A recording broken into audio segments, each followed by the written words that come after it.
Welcome to the In My Humble Opinion podcast, a podcast that looks to discuss a number of topics that sometimes create more questions than answers.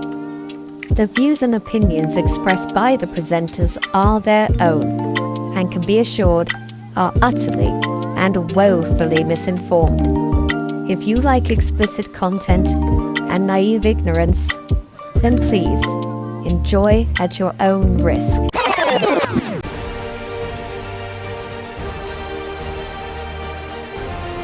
Movie Showdown. Hello, and welcome to the In My Humble Opinion podcast. We are back. We are here to talk about the next stage of the Movie Showdown. I'm Paul. I'm Rob.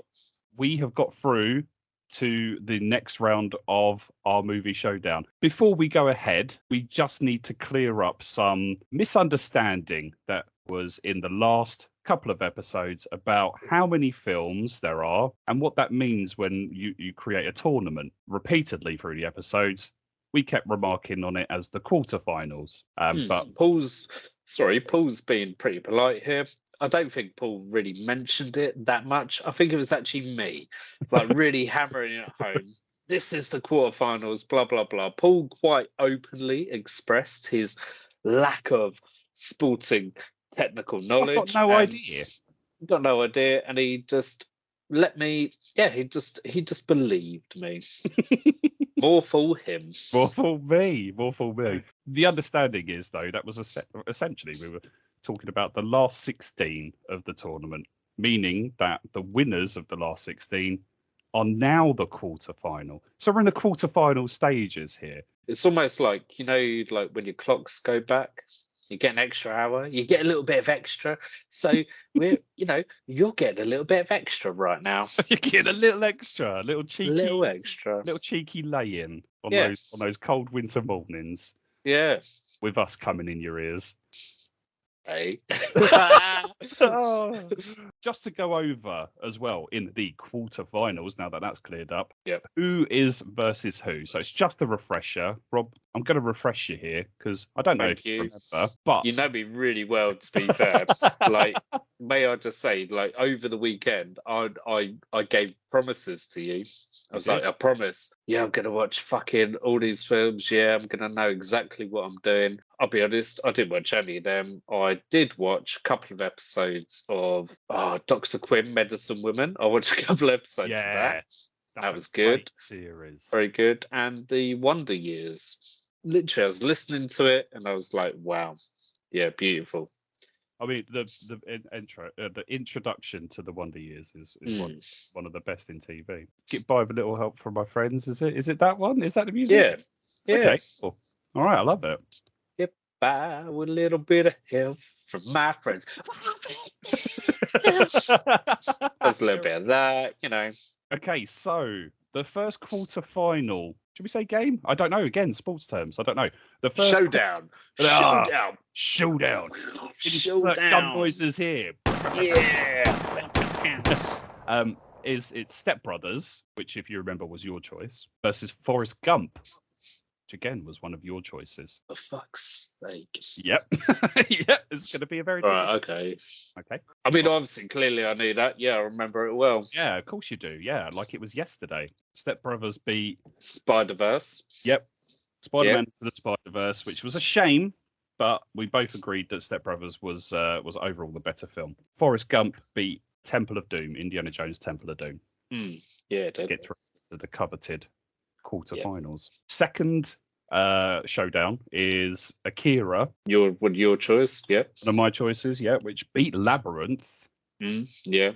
Crazy, like it's fixed. I don't know. And you do know, because again, like I mentioned before, you fucking maybe you didn't. How could I fix that? There wasn't like. Yeah, what do you mean we both agreed? No, you just sent to me. Oh yeah, my other half pulled it out of her hat. Yeah. She did. She pulled it out of her hat. Yeah. I held the hat.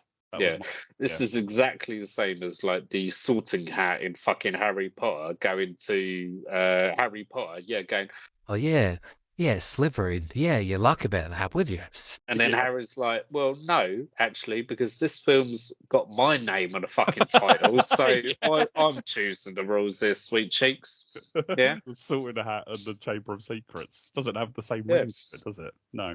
Okay, so yeah, Akira beat Labyrinth, and then it was Akira's going to go against Lord of the Rings, Two Towers, which I definitely pushed through. Which it was against Little Shop of Horrors. So yeah, I pushed that, but it ended up being two choices of mine going through. So That's a hard one. Yeah, it's going to be difficult. On the third showdown, we have Shaun of the Dead, which deservedly won against Die Hard. What do you mean? Instantly deservedly won. Deservedly won. Yeah. In your humble opinion? Yeah. No. Yeah. In my humble no, opinion. you are right. If you do remember, it's not so much about how good the film is; it's about how good the film is to us. So. Yeah, or you. No.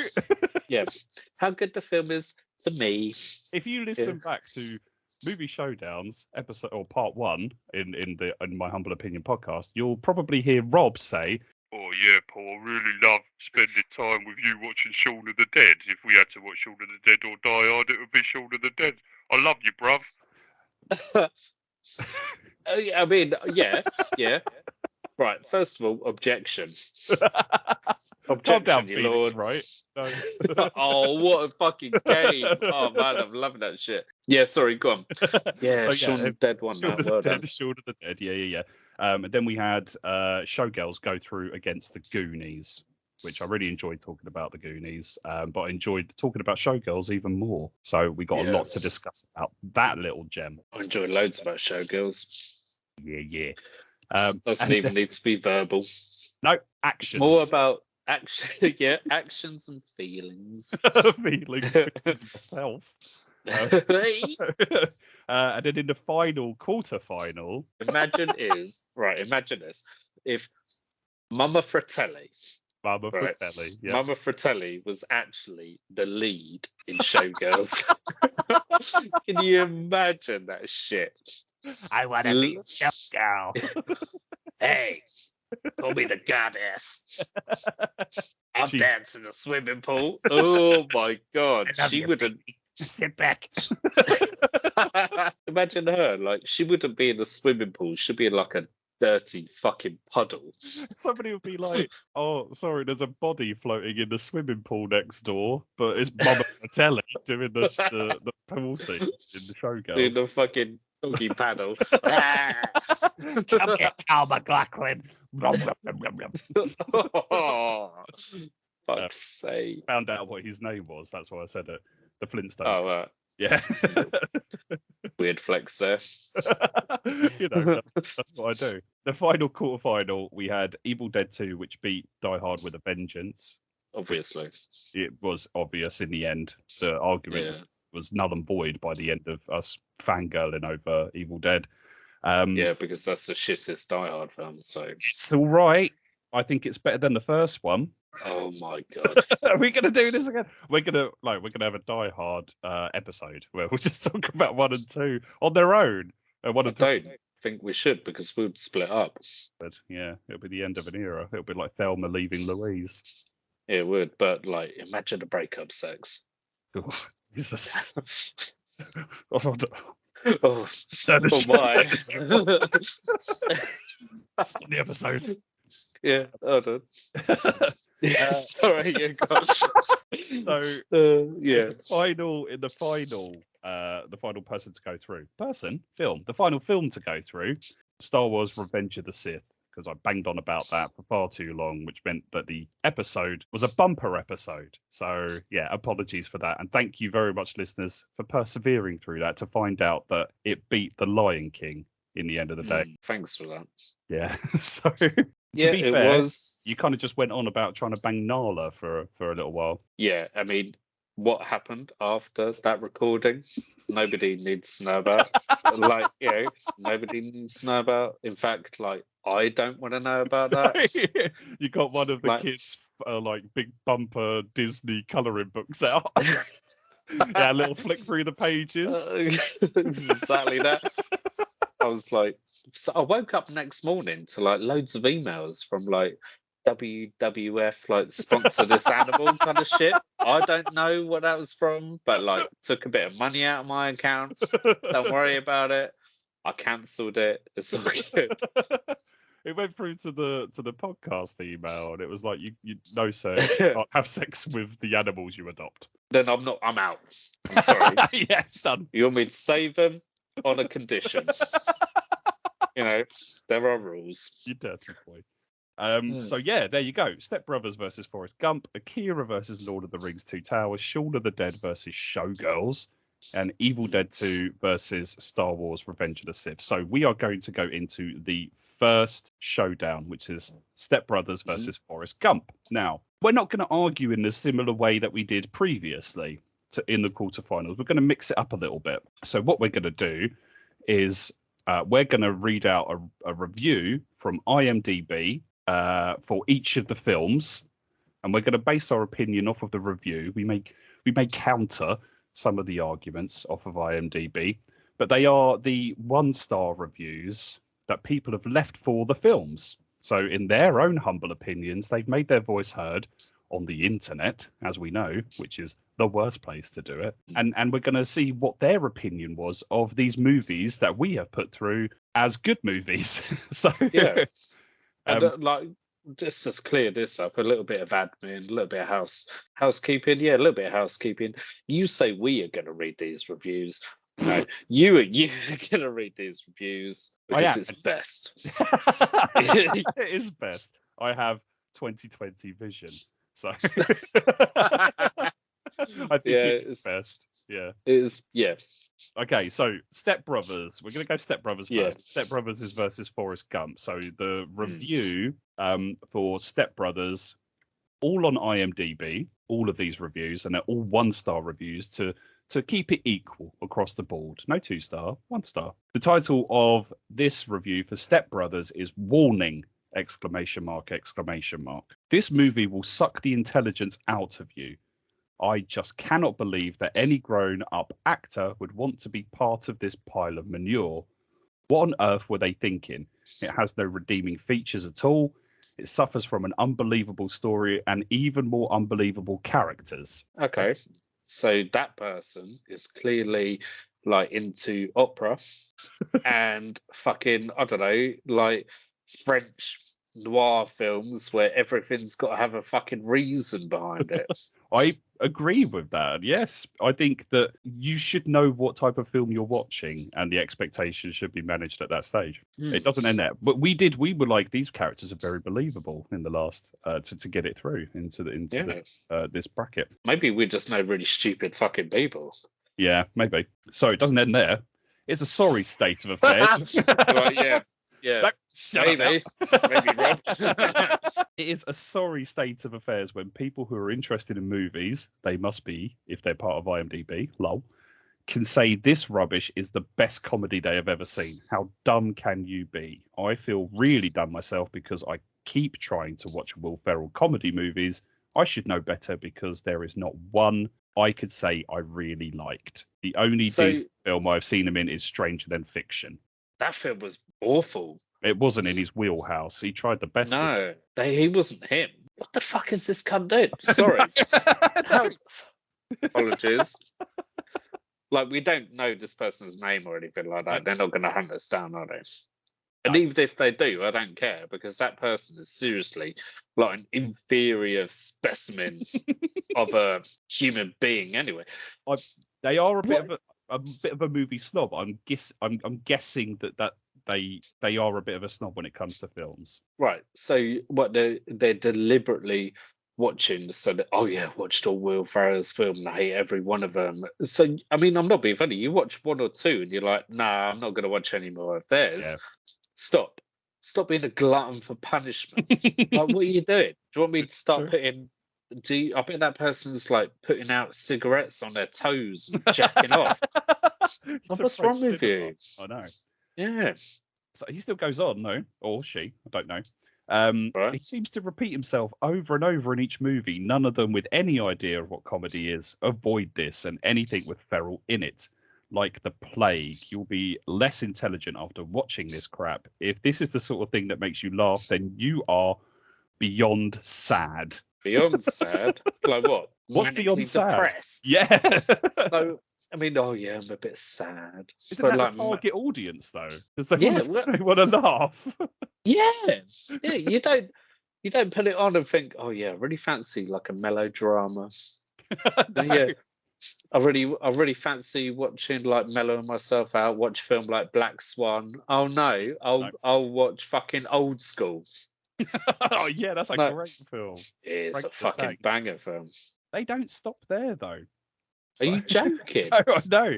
It is witless, dull, and without any kind of merit. I was horrified to see that Mary Steenburgen would lend her talents to this pile of odor. It was though it was written by a 15-year-old, but not performed as well as 15-year-olds would manage. Will Ferrell is his usual lame self, and John C. Reilly must have felt like he was dying inside. He's so much better than this. To think that an adult would read the script and think that it was worth doing is beyond my comprehension. Anyone involved in this should be thoroughly ashamed of themselves. And that's where it ends. I mean, like, if I was anything to do with that film and, like, my nan watched it, I'd be ashamed of myself. So I'd be like, oh, nan, gold. It is gold. I don't agree with that. It's Yeah. just, it's preposterous. I don't know. Step Brothers is a film for what it is. And we said in the last episode, or the episode before that, it's hilarious on its merits. It's really quotable. It's incredibly funny. It has some newer ideas that have in that genre of like the Judd Apatow films where it's all those similar actors doing the same stuff. It was a standout, all of them. Yeah, I would say that whole genre, which was like over a period of time, it was like instigated by American Pie, I would say. It was almost like irrelevant shock humor. Mm-hmm. So it tapped into an audience of which, or a liking, as we say, that everybody had anyway, but nobody was like brave enough to almost admit it. Yeah. Actually, this is really fucking funny. Everyone can come together over it. Like, I mean, can they all, like Nana? Can she come over? I'll make her come over. Don't worry about that. Sorry, it was so refreshing that whole period of time. And again, as you say, like Step Brothers took what it was, took that level of what irrelevant, offensive humor was, and just accentuated it and excelled it even more so. How can this guy? Oh my god, this person! It's infuriating. It is infuriating. Maybe because we're fans of it. I don't know. Or, the fact that we think if you go to a job interview, you wear tuxedos and you go with the same person and then you string out a long fart during your job interview. And it's hilarious. Yeah, it is hilarious. If somebody did that to me, if like a chef came in and was like, yeah, I want to be in your brigade and stuff, and they did that, I'd be inclined to hire them. I know, just like, purely on the bands. The person who did that review, clearly their comic value is like, I don't know, fucking Antiques Roadshow or like Songs of Praise. Like, oh yeah, it's Sunday night on BBC 1 or 2. Oh, let's have a right old fucking laugh. Let's have a giggle. They obviously didn't watch the whole film because at the end, like once, they realise that they can't live as adults anymore and they need each other because that's what it is. And then they do the song at the Catalina wine mixer, the fucking Catalina wine mixer. Yeah. Boats and hoes. Like the whole thing is just it wraps it up in a beautiful bow. Like it's fantastic. It's really, really good. And also, like, may I just quickly ask, going back to the comments, they mentioned actress. What was the actress's name? Sorry. Oh, it was Mary Steinberg or something. Yeah. All right, cool. What character? I think she's like Brennan's mum. Fit. Yeah. She was in Back to the Future as well, 3. She was decent in that as well. She's good for an older lady.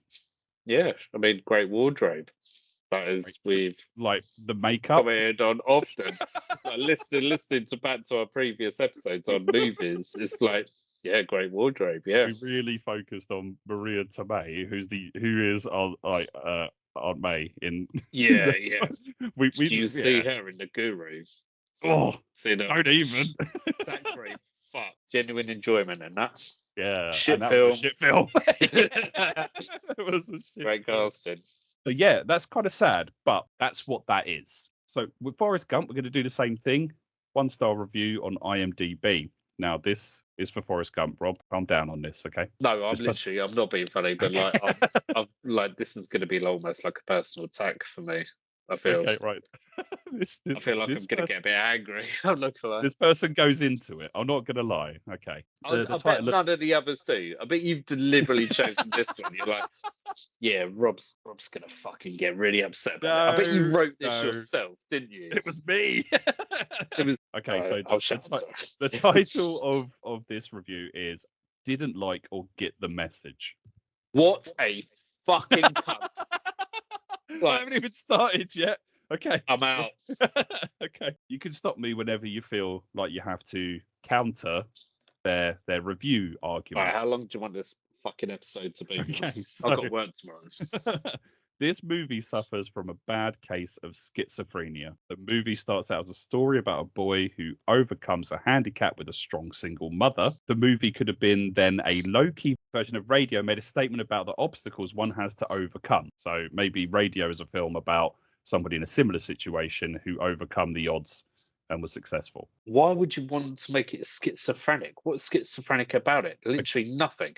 As we've spoken before, like when the battle between Forrest Gump and fucking Indy. Indy, yeah, you were like, oh yeah, Indy's such a complex. He's got so many fucking like angles, and he grows as a character. Man, yeah, great. But I'm like, Forrest Gump never changes. He is him. Consistent. What is schizophrenic about fucking Forrest Gump? Clearly, that person has like a very misinformed, uneducated view on disabilities. This is only 3 lines in. Calm down. Okay. Oh, shit. I think the schizophrenia is about like because the movie changes after the handicap element of the film is like the first 20 minutes. He's very brief. No, it's literally like the whole entire fucking film, actually. Well, no. Hang on a minute. You're saying in what you just said. No, you're saying because then you're handicap is only physical. What? Not all disabilities are only seen, Paul. Are you saying that he does have a disability for the rest of the film then? Yeah, he has a disability in the entirety. Of course he does. No, I know he does. But I mean his physical disability. Anyway. Instead, Zemeckis, who was the director, wanted to make a statement about American history from the 60s to the 80s, and the result was a judgmental indictment without regard for the complexities involved. For example, we are supposed to think that Forrest Gump is dim-witted, that he doesn't care about civil rights when a young black woman is trying to attend class. Is Zemeckis mocking civil rights? How is he mocking it? How is he mocking it? Not at all. Not once does Forrest Gump go, oh, what the fuck's going on here? He's not mocking it. He's so He's naive to anything around any kind of prejudice or anything like that. Yeah. He's literally like he's so single-minded that he doesn't let the effects of prejudice affect he doesn't him understand what prejudice is because he doesn't have it. Because he's such a fucking amazing, pure person. He's literally like he's everything that like Gen X want everybody on the human planet to be. He doesn't like value a person on their like color or background or anything like that. He's like he sees that girl drop a book and it's like, oh yeah, fuck, I'm gonna pick up the book for her then. Yeah. How's that mocking it? He's highlighting it. And also, like, the whole thing is, like, not mocking it. The whole thing is highlighting the stupidity of prejudice. Yeah, I agree at so many different levels. Then there's something about having to pee while shaking hands with LBJ, he was the president, wasn't he? Yeah, at the time, yeah. I guess some people find this funny, but it just appeared childish to me. Then Gump goes off to Vietnam, leaving his flaky, irresponsible girlfriend behind. You get tired easily of this girlfriend being portrayed as an irresponsible child. And then when he returns from Vietnam, he gets in a fight with some pretentious hippie who is supposed to represent the entire anti-war movement. And this is really irritating to me, seeing all the complexities and issues of the 60s being used to subjectively attack the anti-war movement.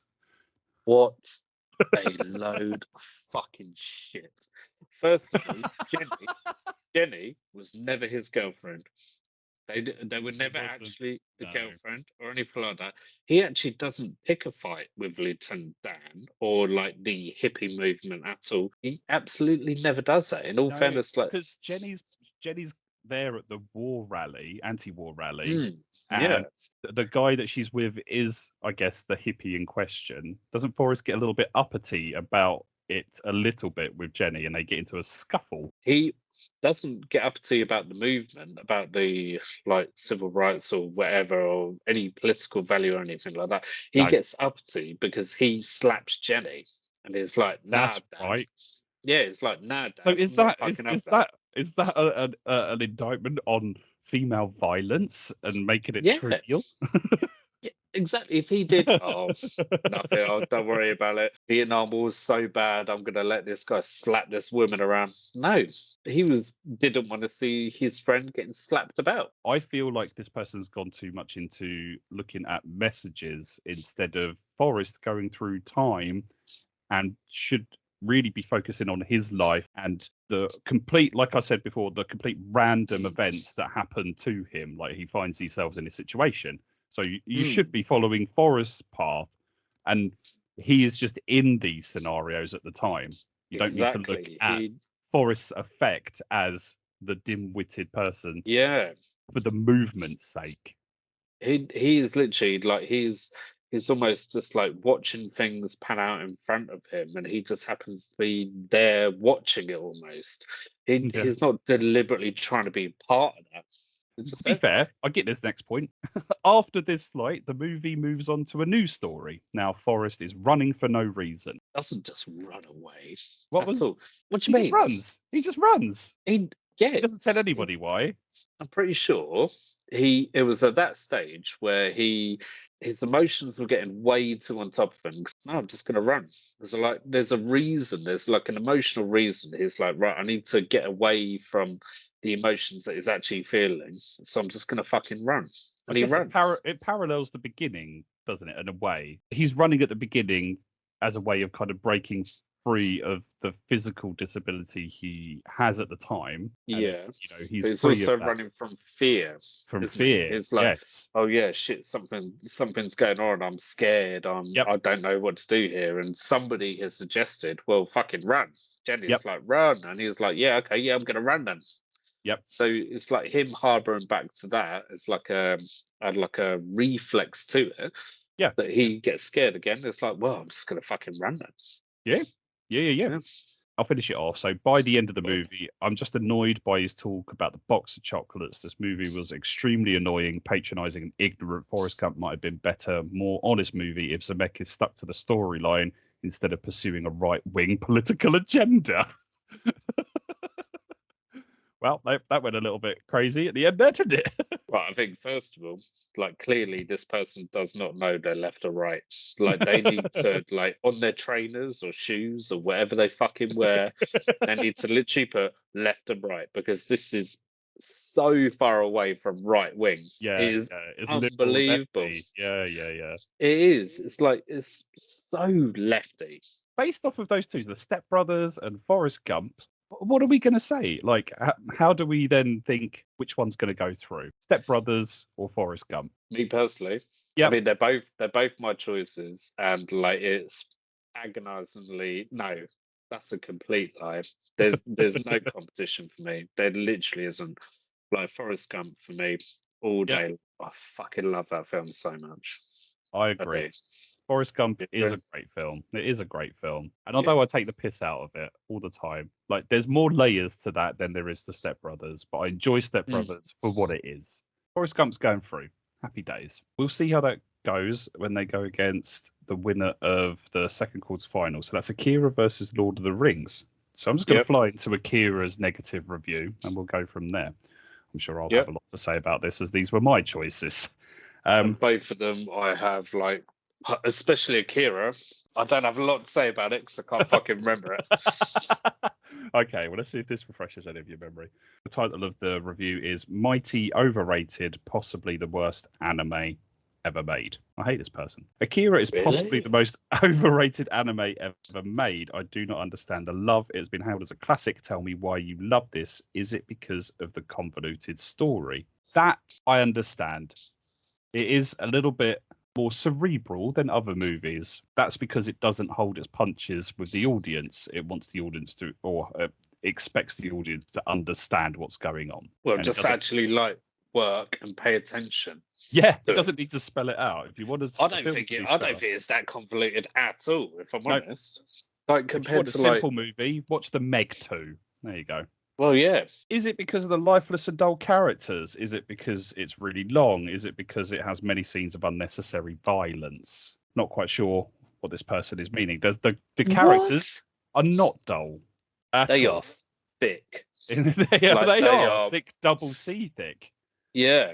Seriously, I do not get it. The characters were dull, the story is contrived and confusing, and the violence is far too much, and some of it is towards the kids. They're all kind of teenagers, and they're in a gang. They're in like a biker gang. Like when it gets a bit later on, it's a little bit gory, but that's because of what's happening to Tetsuo. He just gets a little bit mutated, and then obviously there's the little weird guys. They look horrifying, but that's the crescendo of it. Like, what are you expecting? Them to fucking sit down and have a cup of tea and play cards? Like, no. I don't know. This person, there are many anime out there that are great, like Vampire Hunter D, Princess Mononoke, for example. Okay, so they're light touch. They're like the first sorts of anime films you watch. Wait, you're telling me Princess Mononoke has no violence in it? That is massively violent. For a Studio Ghibli. Yeah, for a Ghibli. Fuck me, there's like blood and gore all over the gaff. I think it's a 12. Is it 12? It shouldn't be. Yeah, no, there's wolves that eat shit. Yeah.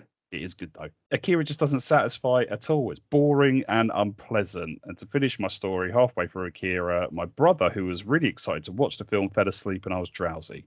I hate this movie, though the test of time, Akira will remain the most overrated piece of anime garbage. Maybe this person's brother was so fucking bored of being around that person, just fell asleep. Yeah, because they're just going on about something they don't fucking understand. Yeah, and if this person's worried about like violence and stuff like that in an anime film, I suggest do not watch Ichi the Killer. Because, I mean, that's got some real fucking real good shit in that. I'll tell you that. Good. And if you want a recommendation, watch Ichi the Killer. By the way, yeah, really good. Yeah, but all of it all makes sense. Like, there's a reason for all of it.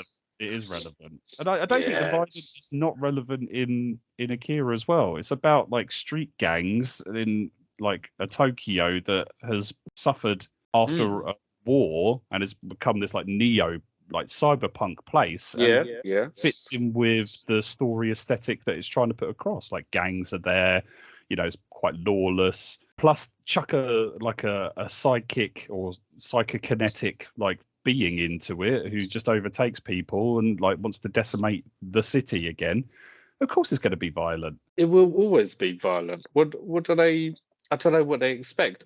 Do they watch Batman films and be like, oh my God, Gotham's a lawless fucking world. There's so much violence everywhere. There's less violence in this than, I don't know, like the shit I had the other day. With Batman, though, like, it always seems like none of the shops are open in Gotham. It does seem, and it's like, it's always dark. Yeah, would you open your shop? Why have a shop then? I mean, set online? Yeah, fair enough. I mean, you're right. Yeah, it is a bit strange. It is a bit strange. But maybe doing these negative reviews was the worst idea, because it's just making us very angry about like what to do. I don't agree with the points there, and I think that's what we should be thinking about. We'll look at Lord of the Rings now, and I'm sure that you'll love this. I'll probably resonate with a lot of it, if I'm honest. That's what I mean. That's what I mean. But also, like, I love this film. I love these Lord of the Rings films. Like, as I said previously about Die Hard, like, the thing I love about it is that I could just fucking like pull it apart and take piss out of it. I love it. Right, and I can't take the piss out of Akira. It's fucking gold. No, I can't take the piss out of Akira, honestly. As like, it's had such a profound effect on how I grew up. Yeah. Like, I hate every word that person's written. Much probably in the same way as the Forrest Gump dissertation that we just went through. Not even close. No. All right. Okay. I think okay, yeah. I mean, you've got to be in the mood to put Akira on. I mean, if you're going to compare it to other anime films, we'll say, Yeah. if I'm like, oh yeah, I want to watch an anime film, I've got to be in the mood, sorry, to watch Akira. But I don't really have to be in any sort of mood to watch The Cat Returns. Like, No. I just pop stick it on. No, you're right. You're right. Yeah, no, that's true. In that respect, then we'll go on to Lord of the Rings and just see. Disappointed and Angry is the title of this one. Agreed. Okay, there we go. Sorry, Finish that. no. All done. No, I'm joking. This person seems to be a fan of the first film. So after the wonderful realization of the Fellowship of the Ring, I was greatly anticipating the next installment with the Two Towers. Right. What realization is that? What realization is that? The first film, you're literally like spending fucking 3 hours of your life thinking, okay, so what's going to happen? Then it gets to the end, it's like nothing. Like, really? What are you talking about? What happens? They go through Moria, and then there's the fight with the Balrog, and then the Fellowship split. Oh, was that the bit where Gandalf's like, "You shall not pass"? Yeah. Yeah, that's it. No. Yeah, okay. Yes. No, there was plenty that went on. Bilbo's party. And oh, great. Yeah. He fucking had a party. Sorry, I digress. We're not talking about the Fellowship. We're talking about this one. We're talking about a second. Okay, so this guy, he's flexing. As a writer, I can understand that some changes need to be made to adapt a book to film. However, I think the title given to this movie should have been Peter Jackson's Two Towers. The plot changes and additional scenes with Arwen were absolutely unnecessary for translating the book to film. But there were certain changes, I will admit that. Some of it, though, it just couldn't be filmed in that sense, and there had to be a thread throughout that was consistent through the movies. To condense it all down in the three movies wouldn't have worked very well, and it would have lost the audience by introducing certain other characters or storylines that are in the book. Would have really convoluted it and made something that not a lot of people would find easy enough to follow even harder to follow. So yeah, would have made it a bit too dense. But it's not really that important, is it? It's kind of always important. No, not really that important. It's only like the fucking one ring, blah, blah, blah. But everyone's like, no, I've got shit to do. Aragorn's like, no, I'm not fucking touching that. You mad? Give it to these little fucking half-pint cunts and let them crack on. Sorry. Them be. They have an uncanny resistance to the ring. That's why he is chosen. That's why Bilbo was fucking batshit crazy. Yeah, he was batshit crazy, but he didn't go Gollum crazy. Although Gollum was Schmeagol, who was a hobbit as well. Yeah, I mean Frodo, he didn't suffer, did he? No, because if you think about it, he kept the ring in a box for a long time, and then he only really got it out when he left. And then after that, he was pretty fucked. Took him a long time. Yeah, it was like, oh yeah, keep it secret, keep it safe. Oh, no one's about. I'll open that, and the minute he does, bang, fucking shit goes on. Ring wraiths are after him. Gollum's fucking going for it. What? That's true. I mean, to be fair, if Bilbo had been using the ring for all that time to sneak about and get cakes and stuff, why weren't the Nazgûl around at that stage? I'm sorry, but like, remember what was that film with Kevin Bacon in where he goes invisible? Do you know what I mean? Hollow Man. Yeah, Hollow Man. You know, when he gets invisible, you know what he does, right? He goes and pervs on ladies. I mean, that's bad. It is bad. But what I'm saying is, you say what Bilbo does that. What Bilbo does? Oh yeah. Oh, I nicked the fucking cake from Mrs. Tubbins or whatever. Oh yeah. Oh, I'm a fucking evil man. Oh, this ring. And Gandalf's like, oh fucking hell. There's been a naughty bit of behaviour going on here. Oh, take that off him. Yeah, shit. He could have done a hell of a lot worse for that. Do you think they should have remixed Hollow Man and Lord of the Rings and made like Frodo sneaking into the Prancing Pony, having a little look at Fanny Craddock's big knockers? Exactly. Well, yeah. I just think make it a little bit more realistic. Oh, I stole a cake. You wouldn't fucking steal a cake, would you? So yeah, but I bet they love Gash as well. There's enough of them to think that they do. Yeah, they all look the same. There was much to like about the movie in terms of art direction and special effects. Unfortunately, some of the attention went into creating digital characters, and I'll say that Gollum was nicely done in large part to Andy Serkis's work, that the real actors were left to stand around and watch or react to what a virtual character was doing, which was the downfall of Star Wars: The Phantom Menace. Thankfully, Gollum was no Jar Jar Binks, but still created a similar issue. So picking on Gollum here. Well, yeah, they're picking on Gollum, but that isn't the real fucking victim in that sentence. Jar Jar The Binks. Phantom Menace is the biggest Yeah. victim in that, and I fucking stand by my word. I love that film hard. Jar Jar Binks, get in the bin. Whatever. No. I feel like Jar Jar is an underrated character. Like, he was technical ability, like he was the first fully formed motion capture character on film to be a key player in the whole plot, and it worked really well. And yes, Jar Jar was more of the comic relief, but so were C-3PO and R2-D2 in the original films. And Jar Jar was in for the kids anyway, because it was kind of, you know, it was aimed at the family, and he's not in any of like the main points of the film. He is there in the background as the comic relief. So, but Jar Jar is effective. Yeah, but, I mean, it's not that important, is he? It's only the fucking guide.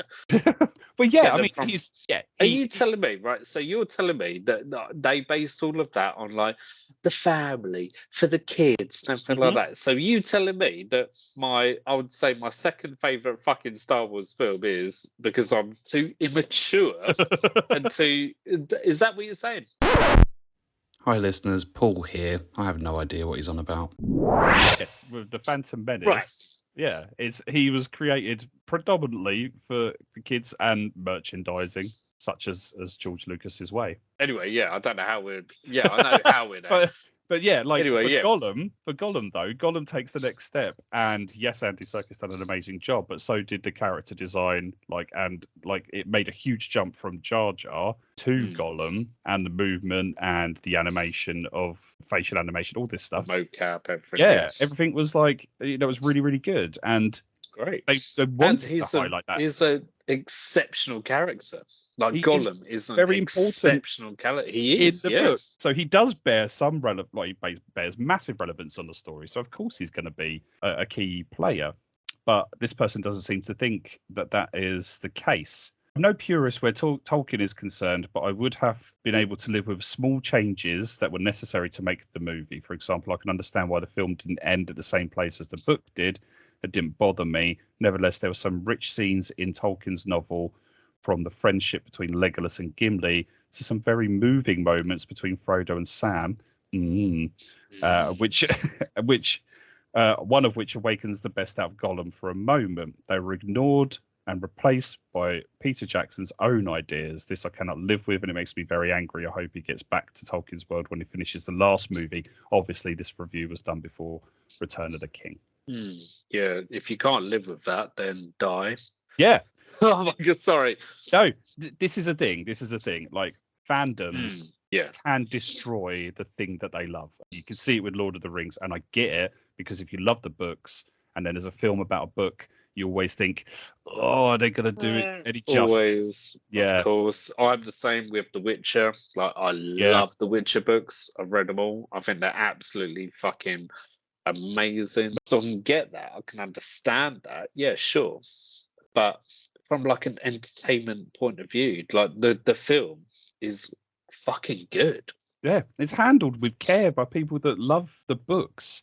So you could imagine that, like, you know, having to write out these integral scenes was quite hard for them, but they wanted to also bring that back in other ways. So, you know, Legolas and Gimli's relationship still builds incredibly well throughout the Two Towers, all the way to the Battle of Helm's Deep, where they're laughing and joking about how many orcs they've killed. Like, you know, it's there. It's just not in like black and white, frame by frame, page by page. Because like Peter Jackson gave the onus and the responsibility to form and understand the character relationships to the viewer, instead of having it like fucking spelled out to them the entire time.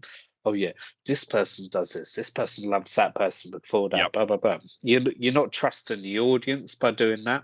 No. Just trust the audience by letting it flow.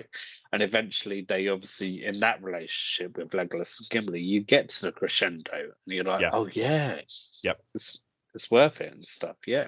Indeed. And if Samwise did not fuck Frodo, then I don't know. So with Akira and Lord of the Rings then, so based off of those, they're both weak arguments, much like the ones before. And it's horrible to lose one of these, much like you were like, yeah, Forrest Gump's going to go through anyway. I'm going to be like, Lord of the Rings is going to go through. Yeah, and I think, personally, if I'm honest, I have to agree with you on it. Oh. Yeah.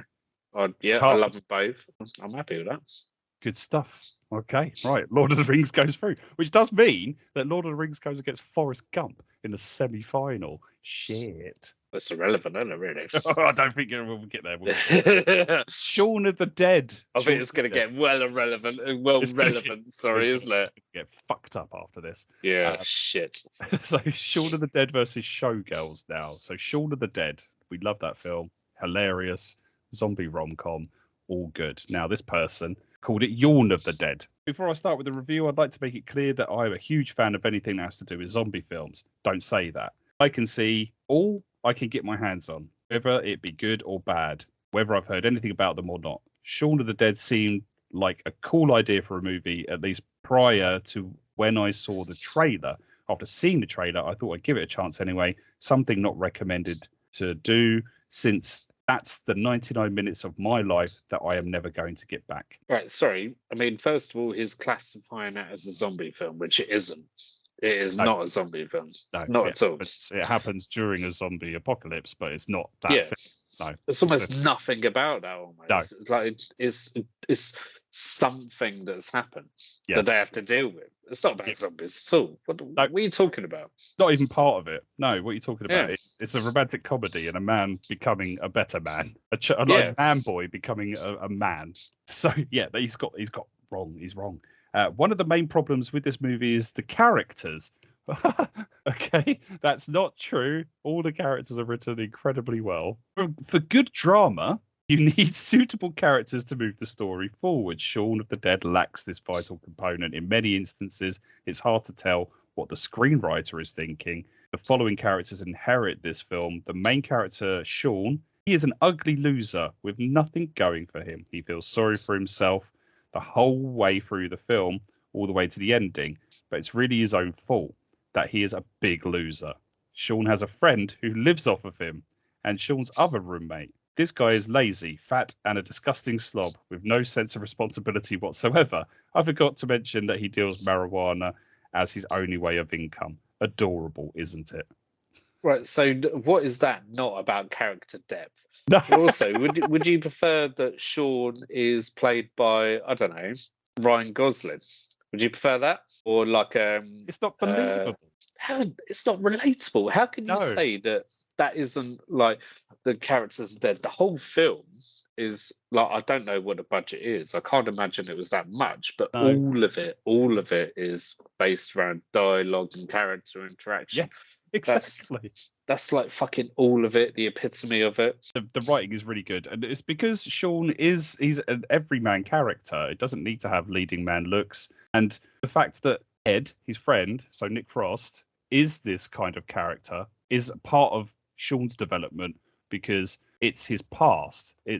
Shaun is conflicted with hanging around and just being, a bit lazy, a bit of a deadbeat, and not moving forward with his life. And Ed encapsulates that part of his life, where Liz, his girlfriend, is the element of moving on and becoming an adult. Shows the complete opposite ends of the spectrum, and it couldn't be more clear. And it shows the confliction that Shaun has between the two. How could that not be any more obvious? The unsympathetic main characters are morons who nobody can identify with. And the only sensible person in the trio of people, flatmates, so there's also Shaun's other flatmate, who's Peter Serafinowicz, who has the job. Yeah, and exactly. He dies first. You can't build a movie like this if you can't identify yourself with the protagonists. You won't care what happens to this, and then the movie will not draw you in. I won't bore you with descriptions of the rest of the characters, but it's basically the same drill as with the ones I've already mentioned. I mean, the person that's writing that complaint, if you can't relate to Shaun, then that person is clearly like a fucking Wall Street guy. I guess so. Putting shit together, driving BMWs and stealing money off the poor. I don't know. It is preposterous. It still goes on. Another problem with the film is that it's a bit schizophrenic. Again, I think they love saying schizophrenic in the sense that it doesn't know what kind of movie it wants to be. It certainly is no romantic comedy because, one, let's face it, how romantic are zombies, really? And two, its failed attempt at comedy. It's very few jokes are actually funny. Maybe it's the last one because it's British sort of humour that I don't get. Anyway, up until the last 20 minutes of the film, it tries to be a comedy, and then, however, it gets to 100% serious and turns into some sort of splatter horror drama. This film is not good. It's one of the worst zombie films I've ever seen, and I've seen some bad ones. This person missed the point completely. Yeah, I mean, again, like I said before, like labeling it as a zombie film is madness. Yep. Absolute madness. And also, like when the first time I watched it or heard about it or trailers about it, etc., I assumed, that it was like a spoof on zombie films. So in the liking of like Scary Movie, yeah, it's like a spoof on a genre, and it is that, isn't it? Also, yeah. But there's so much fucking depth to it. I know there is. The character development is fantastic. It's all really written out like perfectly. I love zombie films, like hard and fast, like, I love them all. But if you watch like old school zombie films, like the original, like Day of the Dead and everything like that, it is literally just about, oh shit, we're in trouble, we've got to kill them, blah blah blah. The like the director of those films, like George A. Romero, who is the god of zombie films. God, yeah. Yep. Loved Shaun of the Dead so much that he got Simon Pegg and Edgar Wright onto Land of the Dead, and they're in Land of the Dead as zombies, and they're in it. He loved it so much. He thought it was a really good spoof on the genre. So, fuck off that guy. Yeah. Yeah. Again, I'm glad you called it a spoof as well, because I was always like, oh, yeah, it's a spoof. But I always feel like a little bit guilty calling it a spoof. Yeah, because it's kind of like an homage, but they don't take the zombies too seriously because they're like sluggish zombies, and there's no threat from the zombies really at all, unless a character has to die to move on the living character's plot. Yeah, it's just a consequence of the zombies being there, but it's the characters that are driving it. Yeah. But wouldn't we what I would call like a natural spoof, which would be like like Scary Movie or Don't Be a Menace. Like that film. Yeah. I mean, like they are pure out and out spoofs. They parody the films like quite blatantly. They're absolutely buggery, and I love that. I love those films so bad. Then it moves on to Showgirls, right? So this is Showgirls. Showgirls, their review. This person called One Potato 2 back in 2007 wrote this review, so a good number of years after. Sleaze Pots is the title. What's really gross about Showgirls isn't that it's sexist, shallow, or poorly acted. That's the good part. Yeah. Agreed. What's gross is that this is what creators think is sexy. Everyone has immature and dirty ideas about sex, which makes the whole effort juvenile. Who wants to see Nomi finger herself during her monthly? First of all, who doesn't?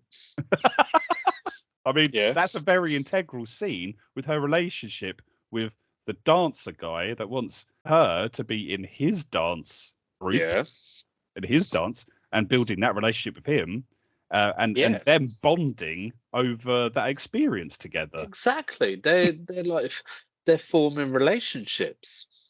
Like relationship forming. There's pure empathy in that. Nothing other. Who on the planet wants to see Carl McLachlan naked? Bang any living thing with that stupid 80s hairdo. Would you want to? Oh, Carl McLachlan. He's the guy that owns the club, so he's the bad guy. Yeah, with his big. God, it was in Die Hard. Is he? No, he's not in Die Hard. I don't think. He's in the Flintstones. He's the bad guy from the Flintstones. Oh, him. Or the captain. Yeah. How I Met Your Mother. Oh, the cat. Yeah, the victim. The victim, yeah. We spoke about it before. The pure victim in the entire fucking thing is complete victim. Why not? That's about how little I want to see Smiley McWonderchin in anything resembling a sexual position. So Carl McLachlan again. It's troubling to see with a super high factor to see other people try to seriously depict what they think is sexy when the most comprehensive encyclopedia of sexy you can imagine would still not have room for what they're doing. Nomi's volatility is sexy? Is she shrieking, combative, or a sociopath? Don't label her. No, don't label her. The only label she should have is just like is her Versace dress. She's just she's trying to make a better life for herself, and she's dedicated, and She she's is going for it, dedicated. She following knows a what she dream. wants. Exactly. Yeah. I mean, do It's- you think people said this about Eminem in the film 8 Mile? I No. don't think I think those films have incredible No. parallels. I think because it's a woman trying to take her own, because she's like trying to take her own empowerment. She's using a weapon in her arsenal, which is her own body, and she's using it as and owning it and being empowered by it. And you're shunning her. Don't Shunning you her. dare shun the woman. Don't you fucking dare.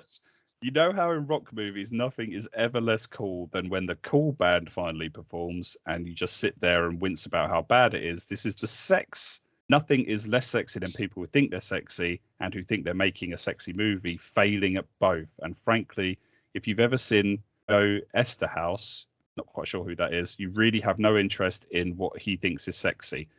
So Joe Esterhaus he's the writer. He's the writer. It's writer. So how does this person know who that person is? What, have they checked his hard drive and like gone through his fucking like porn and gone like, oh, that's not sexy.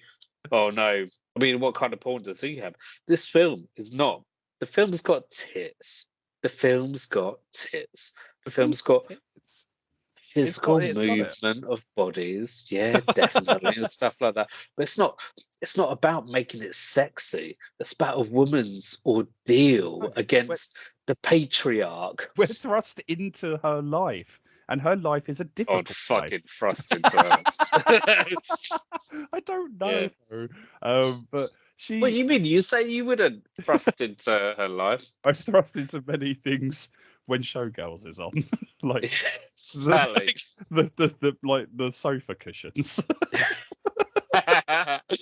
No, I feel Showgirls is a very underrated film. I think that although it might not be the most obvious choice, if we're going off of the two films, Shaun of the Dead, with its meticulous writing, well-crafted characters, and incredible plot, and then Showgirls, I'm going to have to say that it goes to Showgirls. Completely agree. I think also we do need to, like, as what we said in previous episodes of this, of, you know, as I said, sorry, about Shaun of the Dead initial stage, what would I rather watch with you? Yes. And I said, yeah, Shaun of the Dead. And, you know, in this case, I'd rather watch Showgirls with you than Shaun of the Dead. I know. As I said, we like previously when we watched Showgirls a couple of years ago. I have never laughed so hard in my life. I love every second of it. Okay, so Showgirls has gone through. Showgirls, it was always going to be the case. Right, so that leaves to Evil Dead 2 versus Star Wars: Revenge of the Sith now. So we're coming to the final quarterfinal. So with Evil Dead, the review that I have here, the negative review, it is titled as absolute garbage. Right. Okay.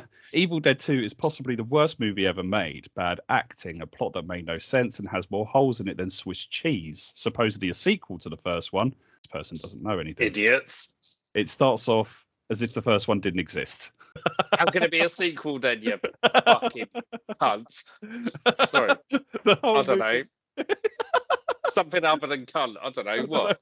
There's no other word. The whole film is an incoherent mess. It was billed as being a scary movie, but my friend and I merely laughed at the absurdity of it all. Granted, in most horror movies, characters do stupid things, but this movie, they do things that completely defy logic and reason. Okay. I mean, what is logical about any horror film? There isn't any logic. In fact, it kind of plays on the urban legends that it parodies. Like most horror films, in horror films, always like if the bad guy is outside your house, like you lock all the doors and then you run upstairs to the place you can't escape. That's always the way. It's just what happens, you know? Yeah. It's the complete opposite of what you should do. What you should do, you should just like leave the house. I could sort of be forgiving in the actions furthered in the movie some way, but since there's nothing resembling a plot, all they do is make things even more incoherent and stupid. The effects were abysmal, even laughable, and looks like they spent $5 on the whole movie. All right, granted, the budget was big. The budget was, I think, like 5 times bigger than the original. So it's probably like $500. Yeah, probably like 0 point fuck all. How could you say that? I struggle with this in myself because I'm a big horror fan. I love horror. And the reason I do love the Evil Dead 1 and 2. Less so much 3, if I'm honest, but the whole thing like I love about it, there is this very similar to Shaun the Dead. There's a spoof core to it. Yeah, So absolutely. you've got the spoof core to it, but because it's so good, you almost can't call it a spoof. You can't give it that label. And there's the comedy, the B movie kind of accentuality to it Yep. that makes it great. Why can't these people just put it on and enjoy it for what it actually is? This is it. Like this is something that, like, with any movie, if anybody's critical of it, they're not enjoying it for what it is. Like it's presenting it in the way it wants to. If the movie is really shit, it is shit. But then try to enjoy what it is. If the story is rubbish, if it's rubbish, then it's a bad film or whatever. But with the Evil Dead, it's parodying a lot of stuff, but not making it obviously a parody. It's making its own, like Cabin in the Woods, right? That film that came out a little while ago, and it's the same format as almost Evil Dead. It's like some teenagers in a cabin in the woods. It's kind of almost parodying that, and then it goes into this massive existential thing about like horror in general. Like Evil Dead was doing it back then, but just didn't have like the budget to do it. So it's like an omnipotent force, in the woods, and it's doing all that stuff, but it's doing it with an element of like tongue in cheek. Yeah, absolutely. The deliberate offensive humor entwined with horror. The person that wrote that comment say there wasn't a storyline in it. Are you mad? Like, did you watch it? The whole like Book of the Dead and like all of going through all of that and reasons why and what actually happens, that each of them one by one becomes possessed and like goes through it. What is this person doing? The greatest thing, they are the greatest positive for me personally. One of the main reasons that I do love Evil Dead 1 and 2, not so much 3 as I said before, is actually like the camera work, the actual production behind it. How like Raimi and his people, his boys, they like literally invented so many techniques off of like almost no money, and like they just created this. And the makeup and effects, it was all really, really well done. Like it was so well done. Yeah. Having to use the budget like that they had to have Ash remove his hand and then the hand attack him. It was all fantastically done. Like, it was done in the 80s. It's very difficult to like have what people expect nowadays because they've been overly saturated with CGI. I think also it would have been a hell of a lot cheaper, should we say, to do a lot of that kind of stuff off shot. So a lot of the Hammer films at that time, like stuff would happen, then off shot, the result would happen. But for them, like a lot of their budget went into like the plastering, clay work or whatever of like literal stuff actually changing in front of them. I think they spent a hell of a lot of money in that kind of for sure. I think area, because that shot to save money was done so much, the off-camera shot, people would assume that that's a more effective way because it leaves the viewer to think what's happened and they can then interpret it themselves. But you put your imagination into it and let that go. Sam Raimi and the guys, they didn't want that. They wanted to show you that this person's now fucked up. All these terrible things happen, and you're going to see every single part of it, and that's great. Yeah, I think it's great for them to be like, look, guys, to the viewer, be like, look, guys, don't worry about it. Just sit, watch it. Yeah, we will do all the hard work for you. You haven't got to use your imagination. Don't worry about that. We'll do it all for you. Here you fucking go. Yeah. I loved it. Easy. I loved the scene. My favorite scene in all of it is the bit where I can't remember her name, but she gets possessed and she holds like a pair of scissors. Yeah. But the way she holds it, like by the blade, and it's like it's fucking great. That is completely horrifying. But in like other horror films of the time, she would have maybe held it by the correct way. Like with the hand. It would have been like, don't run with scissors. in this film, they're like, no, do we want with the scissors? No, you can see it's bleeding. Yeah, the whole shit. It's a really dangerous thing. It's informed again. Terrible. This was probably the worst idea to do these, but there we go. No, it's good. I love it. people's opinions are Because great. actually, we're like in all of this so far, we're agreeing, which We're is weird. agreeing for once. Yeah. Like, no, don't ruin my films. And then it leads on now to Star Wars: Revenge of the Sith. Now, Star Wars always got a lot of flack for the prequel movies, and this came out sort of around the time of the movie coming out. And this is titled "The Movie Sucked and It's George Lucas's Fault." And this is obviously going to be quite passionate because Star Wars incites this in people. So the first two movies were poorly written, poorly acted, and it was entirely obvious that all of the 2 years it took to make them went into this irritating, unnecessary special effects. I was told that this one was different. I was told that this film had redeemed all of that nonsense. By the end of watching that crime of a film, I felt as though George Lucas had reached into my pocket and stolen my $8, not to mention reached into my soul and taken a big piece. Right, who told them this? People, I Like, guess. Like, what, somebody, like, you know, when, like, you want to, well, I've never done it myself, but, you know, like, you see people like, oh, yeah, I'm going to go down, put some money on the horses. Let me get a fucking little bit of inside knowledge from a guy that I know. What, do they have that? I don't know. This is really difficult. Like, yes, I know that the effects, the CGI was quite prevalent in these films.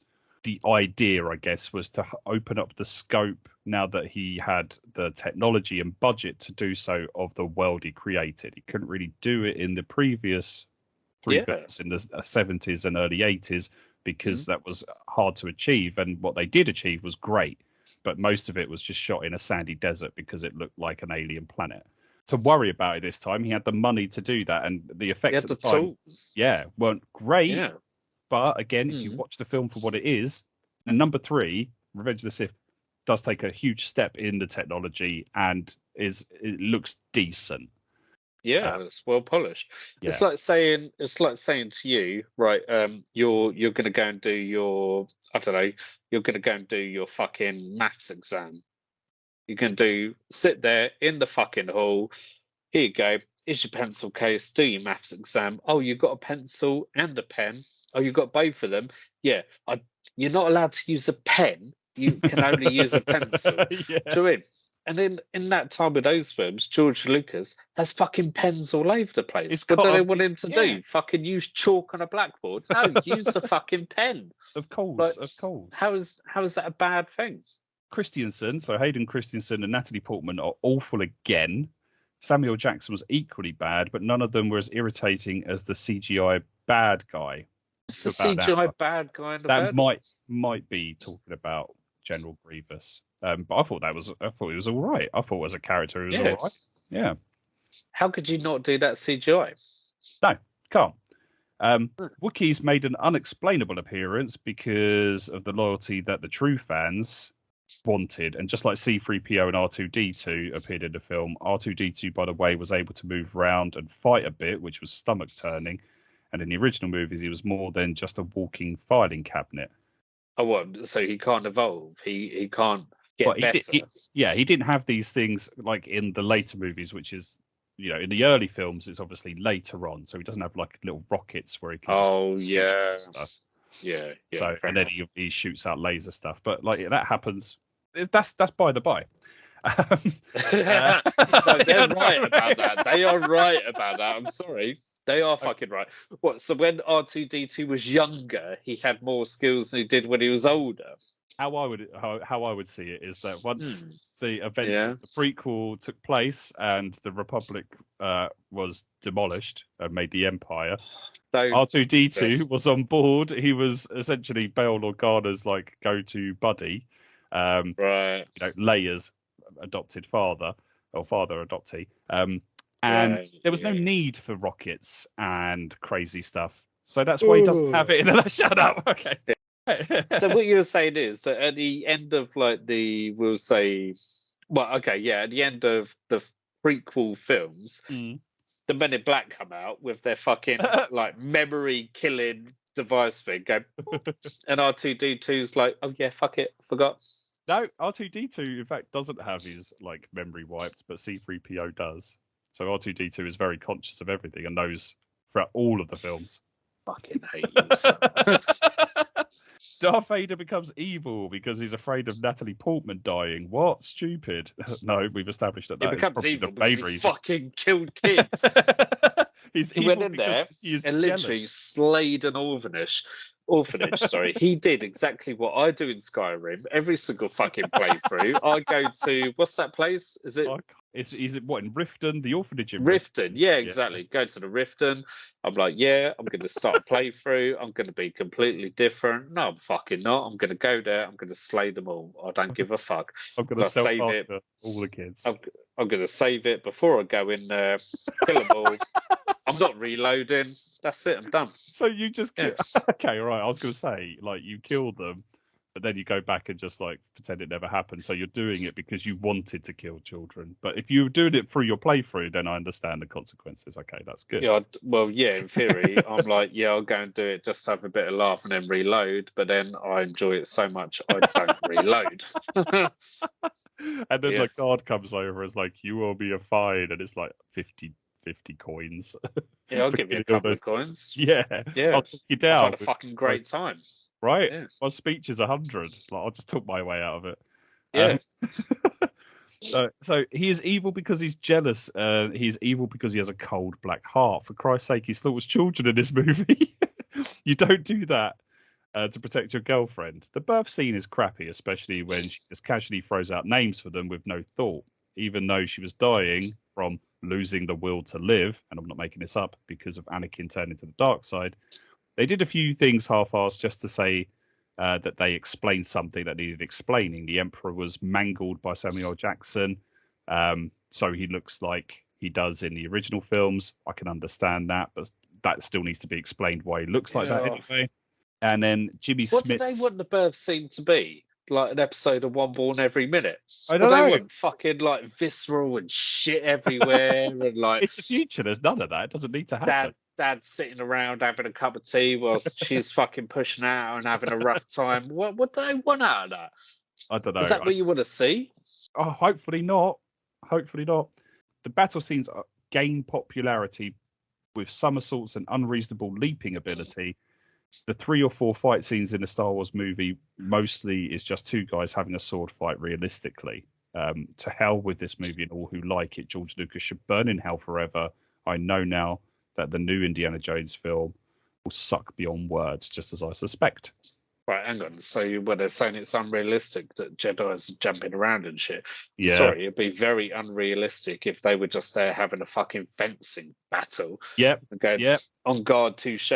If I'd like, oh, man, if I see a Jedi and he's not leaping around like an absolute motherfucker, I'd be like, well, you're not a Jedi then, are you, mate? They're the You're two like guys at the top of their fucking game. Like, they're going to use everything that they have, except speed running, because that doesn't come back. Only in the Phantom Menace do they speed run away. It never appears again. So, God, Evil Dead or Star Wars Revenge of the Sith, I'm actually going to leave this down to you.